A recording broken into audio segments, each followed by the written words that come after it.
नमस्कार, ये आकाशवाणी है। अभी आप रैनोमी से समाचार सुनेंगे।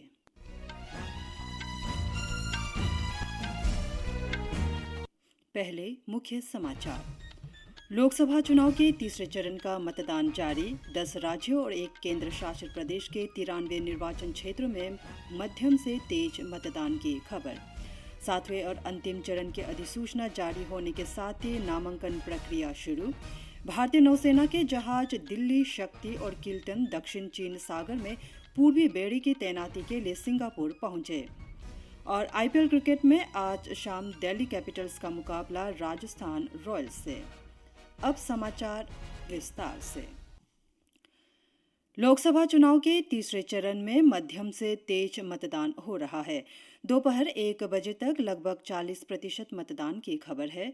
पश्चिम बंगाल और गोवा में 49% से अधिक, छत्तीसगढ़ में 46% से अधिक, असम में लगभग 46%, मध्य प्रदेश में लगभग 45%, कर्नाटक में लगभग 42%, दादर नगर हवेली तथा दमन दीव में लगभग 40%, उत्तर प्रदेश में 38% से अधिक, गुजरात में लगभग 38%, बिहार में लगभग 37% और महाराष्ट्र में लगभग 32% मतदान दर्ज किया गया है। लोकसभा चुनाव के तीसरे चरण में आज 10 राज्यों और एक केंद्र शासित प्रदेश की 93 लोकसभा सीट के लिए वोट डाले जा रहे हैं। मतदान सुबह 7 बजे से शुरू हुआ। मतदान शाम 6 बजे तक चलेगा। पूर्वोत्तर और वामपंथी उग्रवाद से प्रभावित क्षेत्रों में मतदान का समय अलग अलग है। तीसरे चरण में गुजरात की 25, कर्नाटक की 14, महाराष्ट्र की 11 और उत्तर प्रदेश की 10 सीटों के लिए, साथ ही साथ मध्य प्रदेश की 9, छत्तीसगढ़ की 7, बिहार की 5, असम तथा पश्चिम बंगाल की 4 और गोवा तथा दादर नगर हवेली, दमन दीव की 2 सीट पर वोट डाले जा रहे हैं। जम्मू कश्मीर के अनंतनाग राजौरी निर्वाचन क्षेत्र में तीसरे चरण में होने वाला मतदान अब छठे चरण में होगा। इसके अलावा गुजरात की सूरत लोकसभा सीट पर उम्मीदवार के निर्विरोध निर्वाचित होने के कारण मतदान नहीं हो रहा है। मध्य प्रदेश की बैतूल सीट पर बहुजन समाज पार्टी के प्रत्याशी के निधन के कारण इस सीट पर दूसरे चरण में होने वाला मतदान आज तीसरे चरण में हो रहा है। इस चरण में कई दिग्गजों के राजनीतिक भाग्य का निर्णय होगा। इनमें वरिष्ठ भाजपा नेता अमित शाह, मनसुख मांडविया, ज्योतिरादित्य सिंधिया, नारायण राणे, परषोत्तम रूपाला, प्रहलाद जोशी, शिवराज सिंह चौहान तथा वसुराज बोम्मई, कांग्रेस नेता दिग्विजय सिंह और अधीर रंजन चौधरी, समाजवादी पार्टी नेता डिम्पल यादव, राष्ट्रवादी कांग्रेस पार्टी शरद पवार गुट नेता सुप्रिया सुले शामिल हैं। निर्वाचन आयोग ने लोकसभा चुनाव के 7वें और अंतिम चरण के लिए अधिसूचना जारी कर दी है। इस चरण में 7 राज्यों और एक केंद्र शासित प्रदेश के 57 लोकसभा सीटों पर मतदान होगा। उत्तर प्रदेश और पंजाब की 13, पश्चिम बंगाल की 9, बिहार की 8, ओडिशा की 6, हिमाचल प्रदेश की 4, झारखंड की 3 और केंद्र शासित प्रदेश चंडीगढ़ की 1 सीट पर इस चरण में मतदान होगा। इस महीने की 14 तारीख तक नामांकन दाखिल किए जा सकते हैं। 1 जून को वोट डाले जाएंगे। प्रधानमंत्री और भारतीय जनता पार्टी के वरिष्ठ नेता नरेंद्र मोदी ने कहा है कि भारत आज इतिहास के महत्वपूर्ण मोड़ पर खड़ा है। मध्य प्रदेश के खरगोन में एक जनसभा में उन्होंने कहा कि INDI गठबंधन के सदस्य अपनी विरासत बचाने के लिए चुनाव लड़ रहे हैं। कांग्रेस के वरिष्ठ नेता राहुल गांधी ने आज झारखंड के चाईबासा में चुनावी रैली की।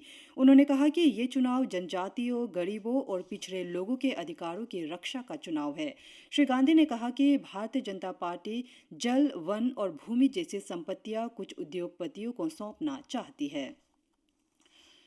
Council of Indian school certificate examination CISCE ने डिजी लॉकर के माध्यम से उचित समय में प्रमाण पत्र और मार्कशीट उपलब्ध करा दी है। इलेक्ट्रॉनिक और सूचना प्रौद्योगिकी मंत्रालय ने कहा कि CISCE ने 2024 के लिए ICSE कक्षा 10वीं और ISC कक्षा 12वीं परीक्षा परिणाम डिजी लॉकर प्लेटफॉर्म के माध्यम से डिजिटल रूप में घोषित किया है। डिजिलॉकर दस्तावेजों और प्रमाण पत्रों के भंडारण, साझाकरण और सत्यापन के लिए एक सुरक्षित क्लाउड आधारित प्लेटफॉर्म है। इस वर्ष कुल 2,43,000 से अधिक छात्र आईसीएसई के लिए उपस्थित हुए, जबकि लगभग 1 लाख ने आईएससी की परीक्षा दी। मंत्रालय ने कहा 3,43,000 से अधिक छात्र अब डिजिलॉकर पर CISCE द्वारा जारी मार्कशीट और प्रमाण पत्र तक आसानी से पहुंच सकते हैं। सीमा सड़क संगठन BRO आज अपना 65वां स्थापना दिवस मना रहा है। नई दिल्ली के एक कार्यक्रम को संबोधित करते हुए रक्षा सचिव गिरिधर अरमाने ने खराब मौसम और दुर्गम इलाकों में अपनी जिम्मेदारी का सफलतापूर्वक निर्वहन करने के लिए BRO की सराहना की। उन्होंने BRO को एक अति महत्वपूर्ण संगठन बताया। ये संगठन देश की सुरक्षा में महत्वपूर्ण भूमिका निभा रहा है। BRO दूरदराज के क्षेत्रों में सामाजिक आर्थिक प्रगति भी सुनिश्चित कर रहा है। श्री अरमाने ने निर्धारित समय में परियोजनाओं को पूरा करने के लिए BRO की प्रशंसा की। उन्होंने परियोजनाओं के तीव्र समापन के लिए BRO को नवीनतम प्रौद्योगिकी का उपयोग करने का आग्रह किया। इन प्रौद्योगिकियों का उपयोग मानव श्रम में कमी लाएगा।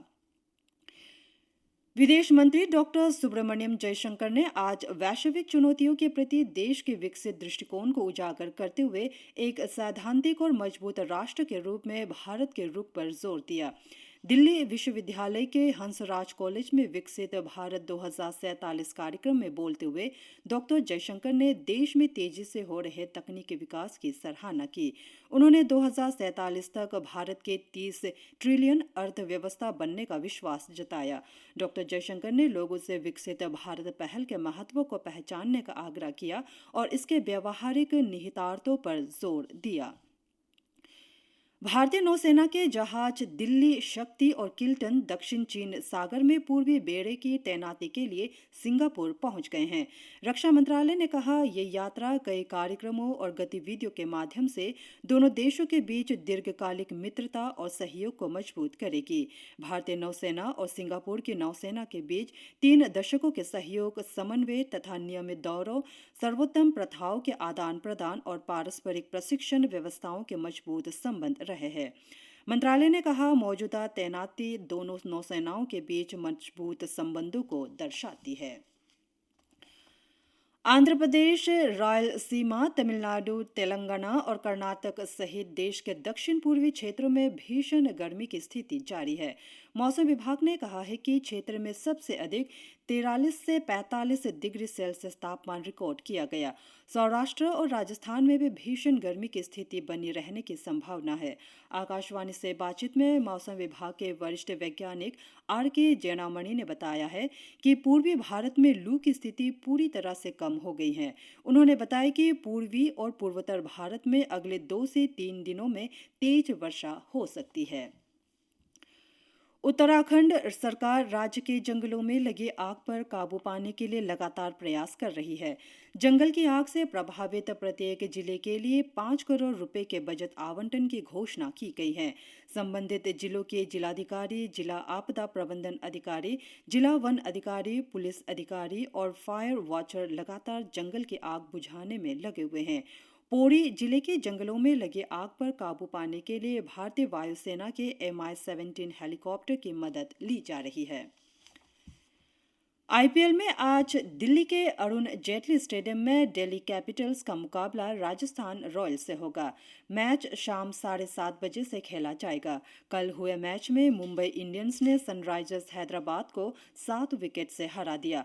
वानखेड़े स्टेडियम में सनराइजर्स हैदराबाद के दिए 174 रन के लक्ष्य को मुंबई इंडियंस ने 17 ओवर और 2 गेंदों में हासिल कर लिया। फार्मास्यूटिकल विभाग के सचिव अरुणेश चावला ने आज देश के मेडिटेक क्षेत्र में गुणवत्ता और प्रतिस्पर्धी भावना को बढ़ाने की आवश्यकता पर बल दिया। नई दिल्ली में मेडिटेक स्टेकटॉन को संबोधित करते हुए श्री चावला ने कहा कि देश में निर्मित चिकित्सा उपकरण की गुणवत्ता बढ़ाने से न सिर्फ रोगियों को विश्व स्तरीय सुविधा मिलेगी, बल्कि इस क्षेत्र में आयात खर्च में भी कमी आएगी। उन्होंने कहा कि निर्यात को बढ़ावा देना सरकार की प्राथमिकता भी है। मीडिया से बातचीत में श्री चावला ने कहा कि इस बैठक का मुख्य उद्देश्य बेहतर नीति निर्माण के लिए मेडिटेक क्षेत्र के पारिस्थितिकी तंत्र के प्रति समझ विकसित करना है। केंद्र ने मॉरिशस को 14,000 मीट्रिक टन गैर बासमती सफेद चावल के निर्यात की अनुमति दे दी है। विदेश व्यापार महानिदेशालय ने एक अधिसूचना में कहा कि प्राधिकरण को राष्ट्रीय सहकारी निर्यात लिमिटेड के माध्यम से सुविधा प्रदान की जाएगी। श्रीलंका ने भारत की अदानी ग्रीन एनर्जी लिमिटेड के साथ 20 वर्ष का बिजली समझौता किया है। श्रीलंका के मंत्रिमंडल ने इस परियोजना को मंजूरी दी है, जिसके अंतर्गत अदानी द्वारा 2 पवन ऊर्जा संयंत्र लगाए जाएंगे, जो टिकाऊ ऊर्जा समाधान की दिशा में एक महत्वपूर्ण कदम है। इसी के साथ समाचार बुलेटिन समाप्त हुए। नमस्कार।